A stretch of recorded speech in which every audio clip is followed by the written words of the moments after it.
gente, vim responder algumas perguntas e também fazer uns esclarecimentos sobre um post que eu coloquei da Vera Iaconelli sobre a diferença de psicologia e psicanálise.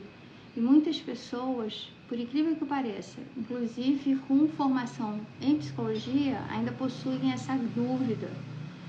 E também responder por que às vezes é difícil você se manter num processo de terapia, de psicanálise ou de psicoterapia de um modo geral, mas falando aqui de psicanálise porque é a minha especialidade, a maneira como eu vivo e a maneira como eu compreendi a vida muito antes de ser analista, de sentar na poltrona, como contar do Caligares, um professor querido que é conhecido aí por todo mundo, que ficou popular, que virou pop,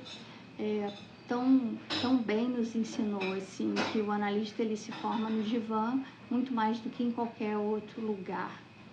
Então, para mim, a análise começou a fazer sentido quando eu tinha 19 anos e na época não se falava em relacionamento abusivo, em opressão, e se confundia, e até hoje se confunde muito, proteção e cuidado com o excesso de regras de domínio, especialmente suportados pela mulher. Então, quando uma pessoa está num comportamento exigente, num amor exigente, num relacionamento exigente, ela normaliza isso, com certeza absoluta, ela está fazendo tudo errado, porque só em normalizar isso, ela já demonstra o quanto ela precisa de ajuda.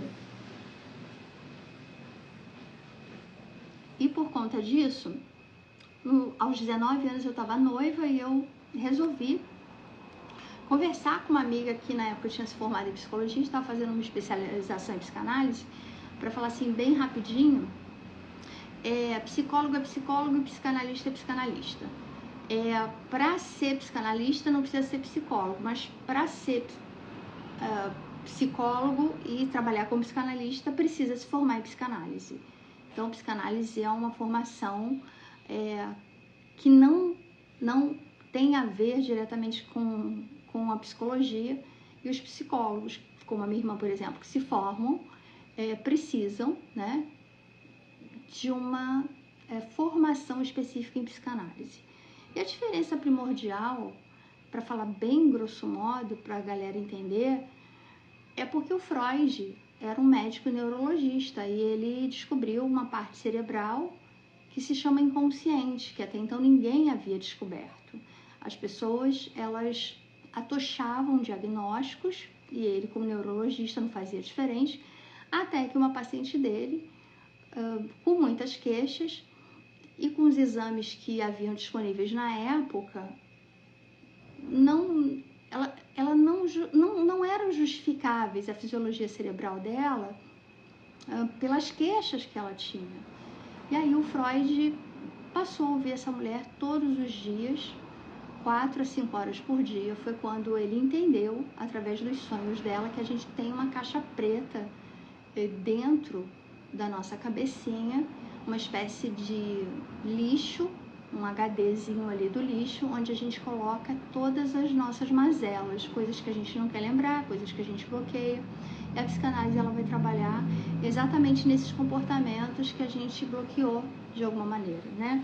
Então ela não vai trabalhar o comportamento no sentido de, olha, quando você quiser comer um doce, você pensa nisso ou naquilo, você respira assim ou assado. Ela vai trabalhar pensando por que você está com tanta necessidade de comer, por que você precisa de um corpo tão gordo, por que você precisa descuidar-se, por que você tem a necessidade de ter um prazer muito imediato, por que para você proteção está sempre associada com alguém te asfixiando, por que você tem medo de perder seus afetos, por que você tem receio de controlar tudo e todos e você precisa ficar o tempo todo stalkeando o marido, o namorado, você precisa estar exercendo um controle absurdo com um supra-sumo do medo do abandono. É sobre isso que a psicanálise vai falar.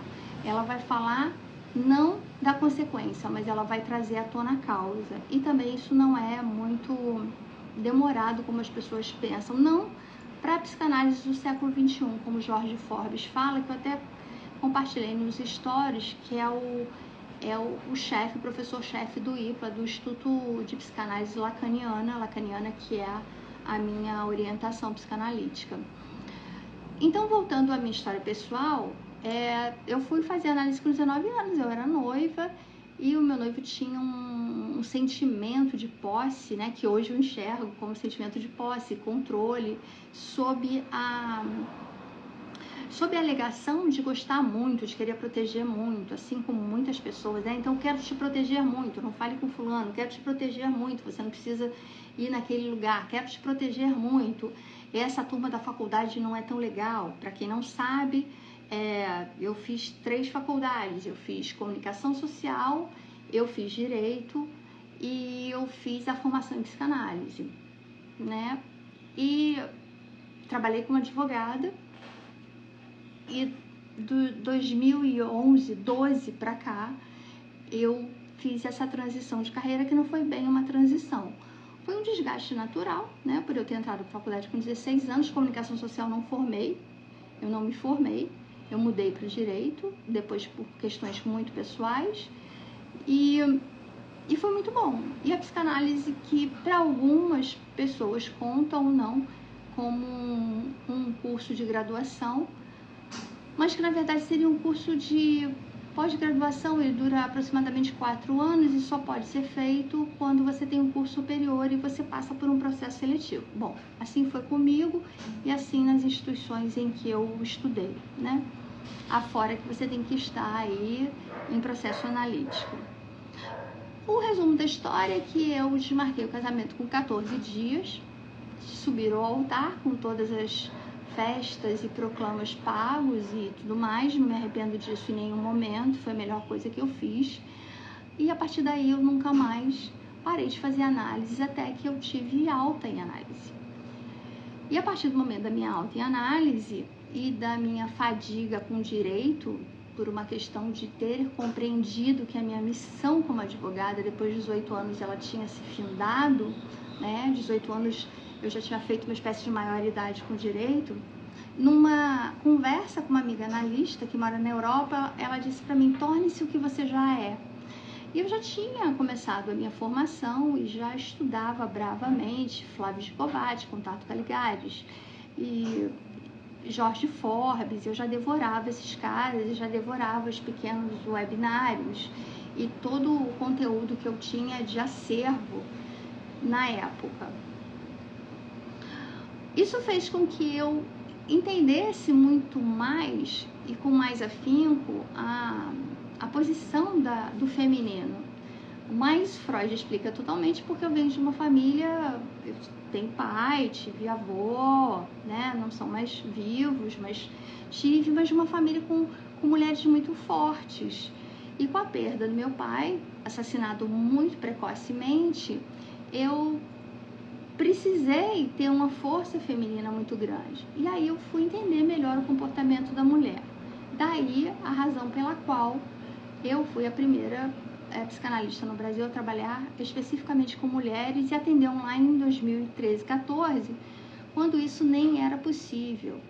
E para os psicólogos só se tornou possível depois que o CRP viu aí todo esse banzé que a pandemia causou no mundo inteiro e liberou, mas como eu não sou submetida a ele, eu fiz por mim mesma aí esse voo.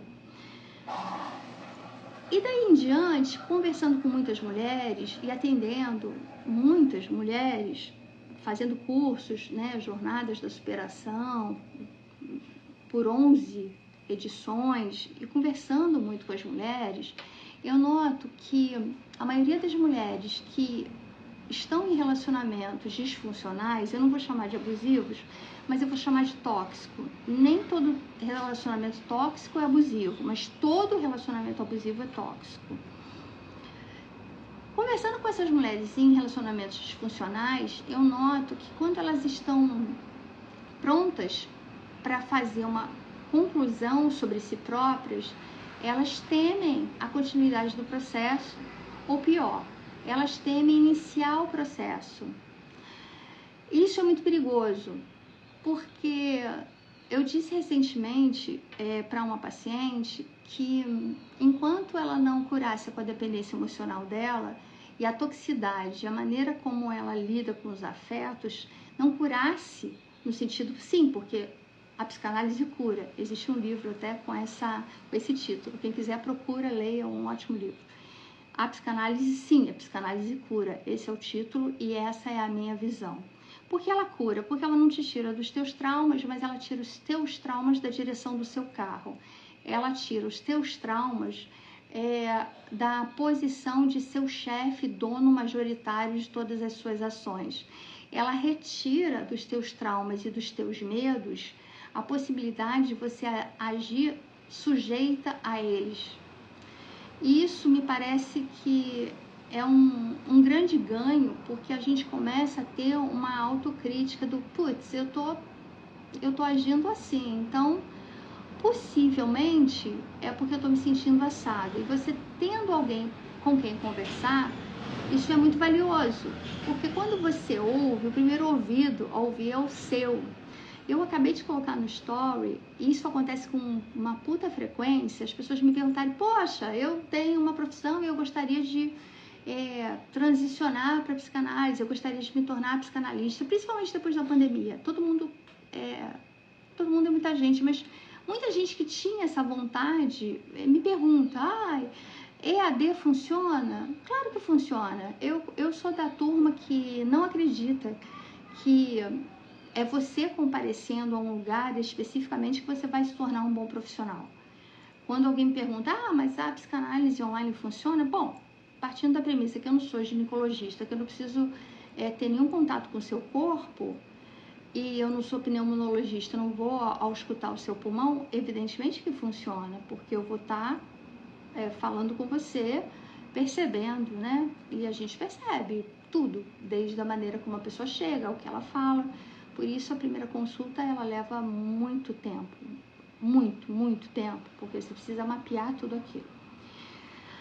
Uma vez que você se reconhece numa posição em que você está escutando coisas que você própria está dizendo e que você não admitia nem para si mesma, nem para o seu espelho, continuar com esse processo é algo que pode ser, em determinada fase, perturbador. Mas é uma determinada fase do processo, compreende? Não é o processo como um todo, é uma determinada fase. Você começa ali no sentido de sofrimento.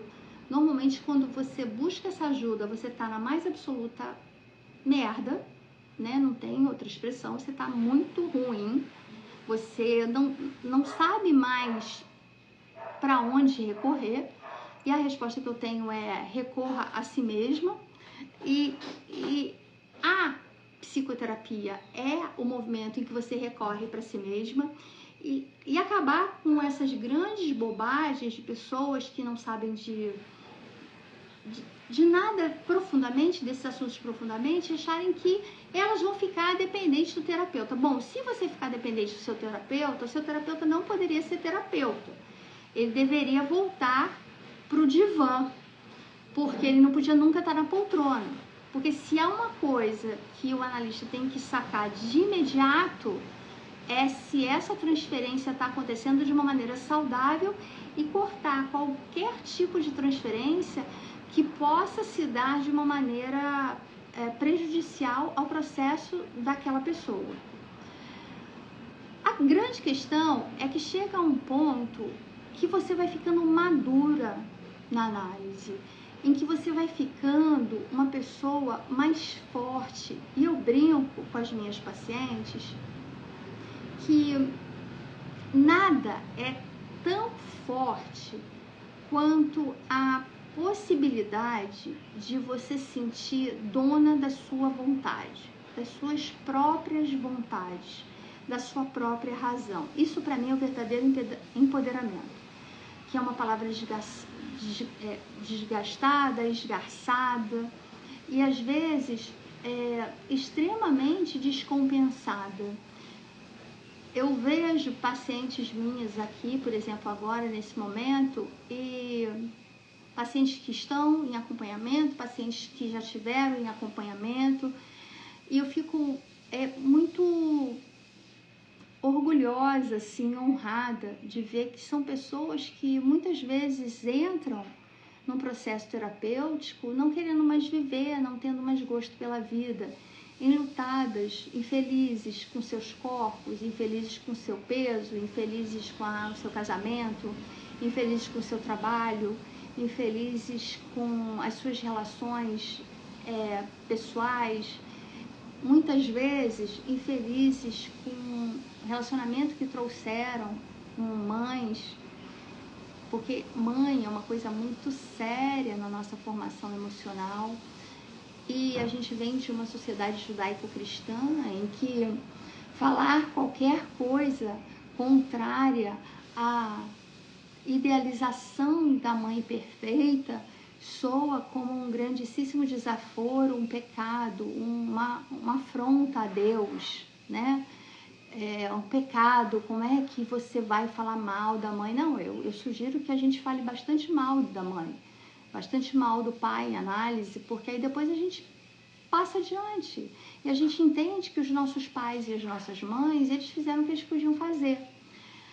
Mas também eu tenho um caso curioso de uma paciente que é médica e que tem mais de 50 anos e que ela me procurou, e ela já faz análise comigo há 2 anos, 2 anos não, 2 anos e meio, quase 3.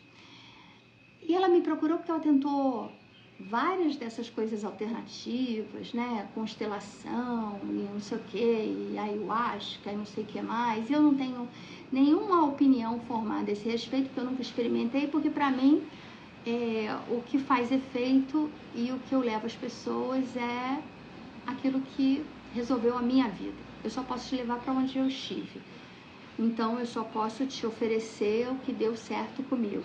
Eu sou a minha própria cobaia, e a minha vida e a mulher que eu me tornei fala por si só. Porque a força com que eu encarei os desafios da minha vida, que não foram poucos, e a força com que eu tive que abrir mão de uma carreira de excelência e de segurança financeira para estar em busca da psicanálise, significa aquele trabalho que eu fiz lá desde os 19 anos, né? Que já faz 31 anos. E essa pessoa que me procurou, ela tinha um grilo muito grande porque ela não conseguia perdoar. Ela tinha sofrido um abuso na infância e todos os profissionais que ela percorreu até então diziam para ela que ela só ia ter paz na vida quando ela perdoasse. E aí eu disse para ela, mas quem falou que você precisa perdoar? Você não precisa perdoar, porque há coisas que nos fazem que são imperdoáveis. Isso não faz da gente pessoas péssimas, pessoas horrorosas, pessoas escrotérrimas e não tementes a Deus para quem acredita em Deus. É porque há coisas que são imperdoáveis. O que a gente precisa não necessariamente é perdoar, mas é tirar este trauma, esta mágoa, este rancor do controle das nossas vidas. Mas isso não quer dizer passar um recibo de que você é uma menina muito boazinha, inclusive porque isso chama embotamento, né? Você faz uma sublimação e um embotamento dessas coisas e você vai jogando lixo para dentro e você vai dizendo para todo mundo que você perdoou. E aí chega o Natal, aquelas pessoas que se odeiam e que se sacaneiam o ano inteiro, elas ficam ali juntinhas e elas fazem aquela foto de família, sabe? Até meio em degraus, assim, camadas. Os mais novos, os meia-idade, os mais velhos, para dizerem que são uma família doriana, uma família maravilhosa, quando na verdade são pessoas que nem se toleram o ano inteiro. E isso vem de uma cultura religiosa. E tudo bem ser uma pessoa religiosa, mas você ser uma pessoa hipócrita é um valor. E se esse é o seu valor, saiba que a hipocrisia não combina com a libertação. a libertação de uma pessoa que quer ter poder sobre as próprias emoções. Não, não é normal você stalkear a vida do seu parceiro ou da sua parceira. Não, não é normal você precisar o tempo inteiro que alguém diga que não vai te abandonar. Não, não é normal você não cuidar daquilo que você come e fazer do seu corpo uma grande lixeira. Não, não é normal você precisar comer uma torta inteira ou você não ter controle sobre a comida. Não, não é normal você não fazer o que precisa ser feito e sair por aí procrastinando a torta direito. Não, não é normal você fazer com que os seus problemas eles se tornem normais e você tem uma crise de ansiedade por semana. Não, não é normal você não querer assumir um papel de adulta e responsabilizar-se pela própria vida. Não, não é normal. A gente normaliza coisas que não são normais. Não, eu escrevi o você não é o que você não é o que você sente, justamente porque as pessoas elas falam, eu sou ansiosa, eu sou deprimida, não, você não é, você está, você não é. Quando você se coloca no rótulo de você é como se você tivesse morta, enterrada e tivesse colocado uma coisa ali na sua lápide. Você é a cagada, então eu sou cagada para sempre. O que quer que eu faça não vai fazer a menor diferença, porque eu sou a pessoa cagada, eu sou a cagada. Ponto. É isso. E não é isso, entende? A pessoa viver à base de medicação não é isso, a menos que a gente esteja falando de transtornos específicos, de depressões específicas, e que também eu trabalho com psiquiatras excelentes, e que deixam claro para a paciente, olha, a medicação sem psicoterapia, ela não vai funcionar, porque vai ter uma hora que você vai precisar de outro remédio, e do aumento daquele remédio, e de mais um remédio, daqui a pouco você toma remédio para dormir, remédio para acordar, remédio para trabalhar, remédio para não sentir fome, remédio para não sentir sede, remédio para isso, remédio para aquilo, e você vai virando uma máquina de medicamento, quando na verdade tudo isso podia ser transformado em autoconhecimento. Mas para você obter autoconhecimento, a primeira coisa que você tem que ter é a humildade de saber que você está no fundo do poço. E que encontrar a mola, às vezes, é muito difícil. E eu não estou querendo dizer que a psicanálise, diferentemente das outras psicoterapias, ela seja melhor ou pior. Eu estou querendo dizer que foi a que resolveu a minha vida, a que deu a mim a musculatura emocional que eu tenho e a que resolve a vida de mulheres com as quais eu trabalho há 10 anos. Mas se você acha que é outra coisa, vai em frente. É que eu não acho. Você perguntar para uma psicanalista se ela acredita ser possível resolver o problema de alguém sem acessar o inconsciente, você está querendo uma resposta óbvia. Ela vai dizer, não, meu amor, porque se eu acreditasse, eu faria outro tipo de terapia, eu procurei outro tipo de solução para as pessoas que me buscam. E se eu não procurei fazer uma formação que não a que eu fiz, é porque eu confio na que eu fiz, o que em absoluto não invalida as outras terapias.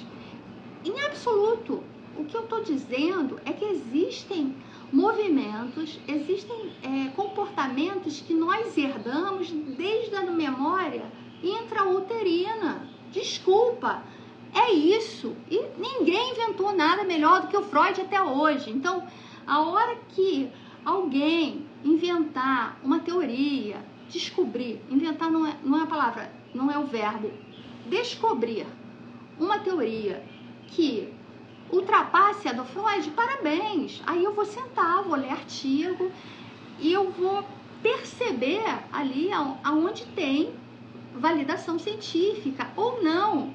Porque uma outra besteira também que se fala, mas não tem validação científica. Bom, se você conversar com as pessoas que estavam querendo perder a vida por si só e hoje elas têm uma vida funcional, você vai perceber que tem validação humana e que é muito difícil, porque existe a metodologia de pesquisa. Você bota um monte de ratinho na mesma pressão e temperatura e você dá para ele a mesma medicação, você consegue fazer mensuração de resultado. Agora, e nós humanos, que cada um nasceu numa casa, cada um teve um pai, cada um teve uma mãe ou não teve, mas quem não teve também teve, porque essa ausência está dentro da gente. Cada um passou por desgostos, por aventuras, por gostos, por um monte de coisas e de processos que não são comparáveis. É fácil perceber isso. Pega um irmão, numa família de vários irmãos, uma família, vamos lá, 2, 3 irmãos. Separadamente pergunte assim, me conte um pouco sobre como você vê o seu pai e a sua mãe. Aí você separa e se pergunta para o outro irmão. Eles vão ter opiniões completamente diferentes. E eles tiveram o mesmo pai, a mesma mãe, moraram na mesma casa, comeram o mesmo almoço, o mesmo jantar, estudaram no mesmo colégio, fizeram os mesmos passeios, tiveram as mesmas privações ou as mesmas farturas, as mesmas abundâncias ou não. Outra coisa que eu vejo que é uma aberração é assim, análise é coisa pra gente rica. Gente, eu de rica não tinha nada. Ou melhor, eu não tinha dinheiro. Porque rica eu sempre fui, porque é uma mentalidade. Eu nunca tive uma mentalidade escassa. Eu nunca achei que a minha vida ia piorar. Eu nunca achei que a minha vida ia não se reerguer. Eu sempre achei que quando a gente faz as coisas certas e a gente olha para cima e para o alto, a gente consegue ir além. Porque tem muita gente que tem muito dinheiro. Eu atendi em dezembro uma pessoa que eu via claramente que ela não era o perfil de um acompanhamento psicanalítico. E eu encaminhei para uma psicóloga. E ela disse para mim com todas as letras, mas eu tenho dinheiro, eu posso pagar. Eu falei, mas você não vai ter resultados. E aí você vai colocar em xeque o meu trabalho. Então, não achem que quem tem dinheiro sempre busca ajuda. É muito provável que as pessoas que realmente desejam mudanças, elas se esforcem mais do que aquelas que poderiam pagar com facilidade e continuam abarrotando o cartão de crédito com 1 milhão de compras e ir no shopping, todo dia precisa comprar uma maquiagem, uma roupa, um calçado, nananana. Por quê? Porque essas pessoas, elas precisam preencher vazios. Não é normal você precisar comprar tudo o tempo todo. Não é normal você ter um padrão de consumo altíssimo. O que você está querendo colocar ali? Comida, droga, medicação, compra, roupa. Não é normal. Não é normal.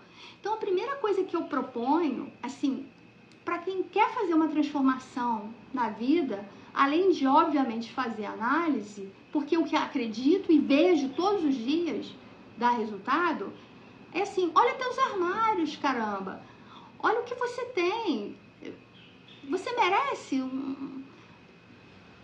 uma coisa abarrotada, porque um dia você talvez entre naquela calça jeans, eu já falei isso aqui em outras vezes. Cara, eu espero que você acredite que você é capaz de comprar uma calça jeans tão boa quanto a que você tinha, que não te cabe mais. Mas para isso, por que você está comendo desesperadamente? Que vazio é esse que você está preenchendo? O açúcar, o excesso de necessidade de açúcar, ele fala sobre afeto, né? Então, assim, por que precisa de uma carga hiperativada dopaminérgica? Que afeto é esse que tá entrando? Porque todo mundo gosta de um docinho e tá tudo bem. Eu tô falando sobre excesso, gente. Eu tô superlativando os exemplos. Então, não é normal sentir-se mal. Essa é a mensagem que eu gostaria, assim, de deixar claro, assim, e clara e especificada aqui. A gente vive no país número 1 de ansiedade no mundo. Nós éramos o 5º. Nós passamos para o 1º.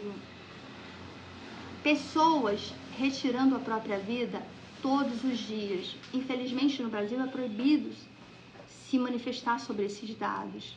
Mas quem vive em grupos de saúde mental conhece esses dados. Não é normal você não querer viver. Não é normal você acordar desanimada e não querer ter uma vida legal. Não é normal você saber que precisa fazer uma mudança na sua vida e não querer fazer. Você precisa de ajuda. Você precisa de ajuda. Porque todo mundo precisa de ajuda.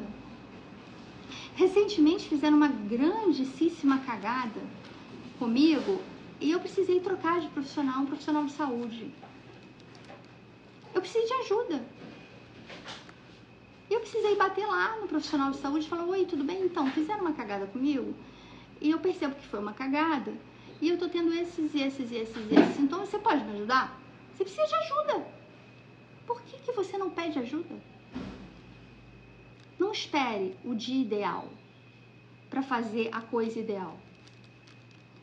O Martin Luther King, ele falava uma coisa que eu acho muito pertinente. Hoje é o dia certo de fazer a coisa certa, de maneira certa. Porque amanhã pode ser muito tarde. Um beijo, gente. Que tenha valido a pena.